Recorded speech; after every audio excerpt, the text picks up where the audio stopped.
Super കിച്ചണിലേക്ക് സ്വാഗതം.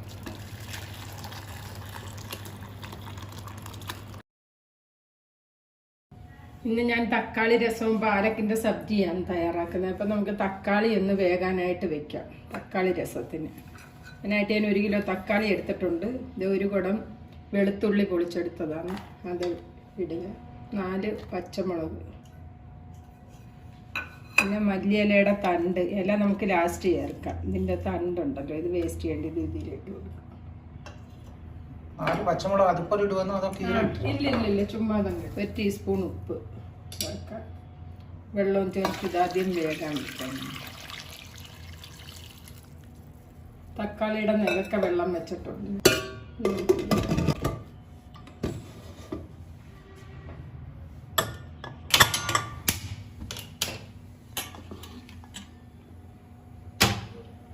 നന്നായിട്ടൊന്ന് വെന്ത് വരട്ടെ. ഒരു 4 വിസിലടിക്കുന്നിടം വരേക്കും ഇത് ഞാൻ വെക്കും. ഇപ്പോഴത്തേക്ക് നമുക്ക് ഇപ്പുറത്തെ അടുപ്പിലോട്ട് പാലക്ക് ശരിയാക്കാം. 3 ടേബിൾ സ്പൂണോളം ഓയിൽ ഒഴിക്കും. ഓയിൽ ചൂടായിട്ടുണ്ട്. അല്പം കടുക് ഇട്ടു,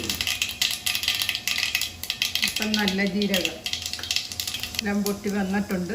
നമുക്കൊരല്പം ഉള്ളി ഇട്ട് കൊടുക്കാം. പച്ചമുളക് തന്നെ അങ്ങോട്ട് ഇടുമ്പോൾ പച്ചമുളക് പൊട്ടിച്ചടിക്കും. അതുകൊണ്ട് ഒരല്പം ഉള്ളി ഇട്ടിട്ട് പച്ചമുളക് ഇടാം. 5 പച്ചമുളക് ചെറുതായിട്ട് അരിഞ്ഞെടുക്കാണ് വെച്ചത്. 3 അല്ലി വെളുത്തുള്ളി അരിഞ്ഞതാണ് വെച്ചത്. മീഡിയം ടൈപ്പ് 4 സവാള ചെറുതായിട്ട് അരിഞ്ഞെടുത്തതാണ്. ഇതൊന്ന് വഴണ്ട് വരട്ടെ. ഉള്ളിയൊക്കെ വഴണ്ട് വന്നിട്ടുണ്ട്. നമുക്കിനി ഇതിലോട്ട് കിഴങ്ങിട്ട് കൊടുക്കാം. Medium type 3 കിഴങ്ങെടുത്തതാണ്. കിഴങ്ങെടുത്ത് അരിഞ്ഞ് വെള്ളത്തിലിട്ടില്ലേ? വെള്ളത്തിലിട്ടേക്ക് അരിഞ്ഞ് 2-3 മിനിറ്റത്തേക്ക് ഇതിങ്ങനെ ഒന്ന് ഇളക്കി കൊടുക്കണം. നമുക്കിനി ഇതിലോട്ട്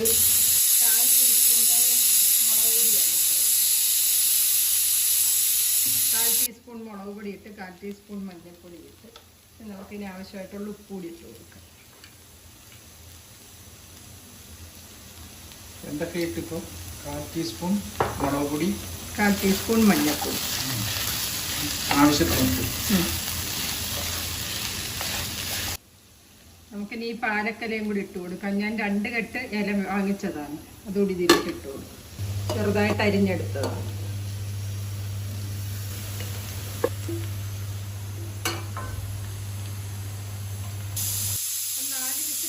നമുക്ക് ഓഫ് ചെയ്യാം. 4 വിസിലായി.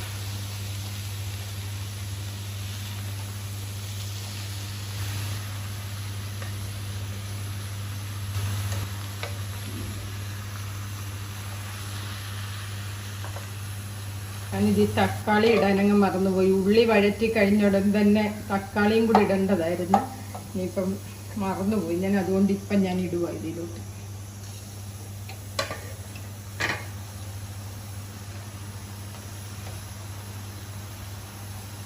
ഉള്ളി വഴണ്ട് കഴിയുമ്പോഴത്തേക്ക് തക്കാളിയും കൂടി ഇട്ടൊന്ന് വഴറ്റി വെച്ച് വേണം ഈ പൊട്ടറ്റോ ഇടാനായിട്ട്. 1 മിനിറ്റത്തേക്ക് നമുക്കിതൊന്ന് അടച്ചു വയ്ക്കാം.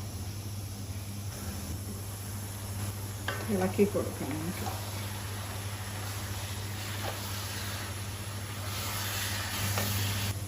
പാലക്കിന്ന് കുറച്ച് വെള്ളം ഇറങ്ങുമല്ലോ, അതുകൊണ്ട് ഇനി ഇത് അടച്ച് വെക്കണ്ട. ഇതിങ്ങനെ അങ്ങ് ഇളക്കി ഇടയ്ക്കിടയ്ക്ക് ഇളക്കി കൊടുത്ത് നന്നായിട്ട് തോർത്ത് ഇതിഞ്ഞെടുത്താൽ മതി, വെള്ളമില്ലാതെ. ഇത് തണുത്തിട്ടുണ്ട്, നമുക്കിത് എടുക്കാം.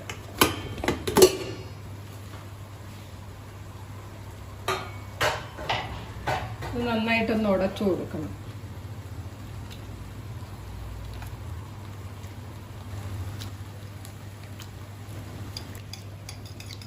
എല്ലാം നന്നായിട്ട് ഉടഞ്ഞിട്ടുണ്ട്. നമുക്കിതൊന്ന് അരിച്ചെടുക്കാം.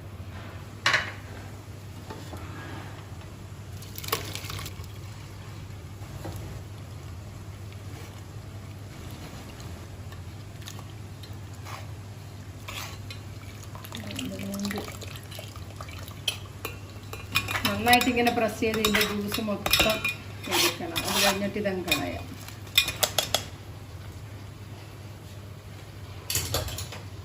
നമുക്ക് രസം തയ്യാറാക്കാം. നമ്മുടെ ഇത് എല്ലാം വഴണ്ട് നന്നായിട്ട് വന്നിട്ടുണ്ട്. ഇത് ഇറക്കിയിട്ട് ഇതിലോട്ട് ഇട്ട് നമുക്ക് രസം തയ്യാറാക്കാം. കണ്ട ഒട്ടും വെള്ളം കാണരുത്. കണ്ട നമുക്കിത് ഇറക്കാം. ഇതാണ് നമ്മുടെ പാലക്കിൻ രസം. നമുക്ക് രസം തയ്യാറാക്കാം.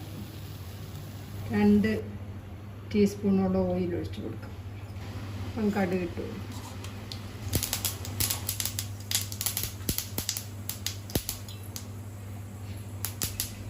ചെറിയ ഉള്ളി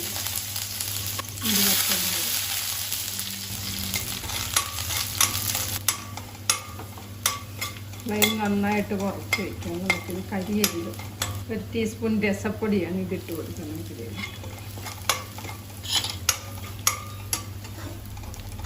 നമുക്ക് എടുത്ത് വെച്ച് ജ്യൂസ് ഒഴിച്ച്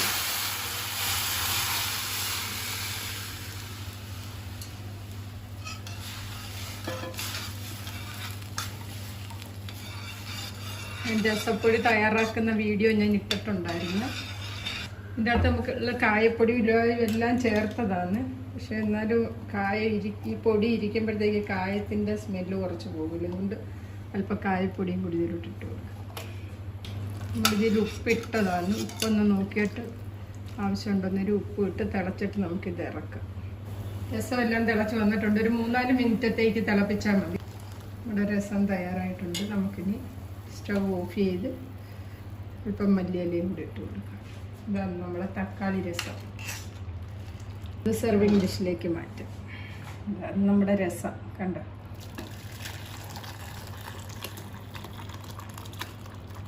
തക്കാളി രസം. അതെ, ഇതാണ് നമ്മുടെ തക്കാളി രസവും പാലക്കിൻ്റെ സബ്ജി. നല്ല ടേസ്റ്റാണ്. ഇത് രണ്ടും കൂടെ നല്ല കോമ്പിനേഷനാണ്. അതാണ് ഞാനിത് രണ്ടും തയ്യാറാക്കിയത്. അപ്പോൾ ഇതുപോലെ ഒന്ന് തയ്യാറാക്കി നോക്ക്. ഇഷ്ടമാകുകയാണെന്നൊരു ലൈക്ക്, ഷെയറും സബ്സ്ക്രൈബും ഒക്കെ ഒന്ന് ചെയ്തേക്കണേ. ഇനി ഞാൻ ഇതുപോലുള്ള നല്ല നല്ല വീഡിയോസ് ഇടുന്നതായിരിക്കും. എൻ്റെ വീഡിയോ കാണുന്ന എല്ലാവർക്കും ഒരുപാട് താങ്ക്സ്. എല്ലാവർക്കും ബൈ.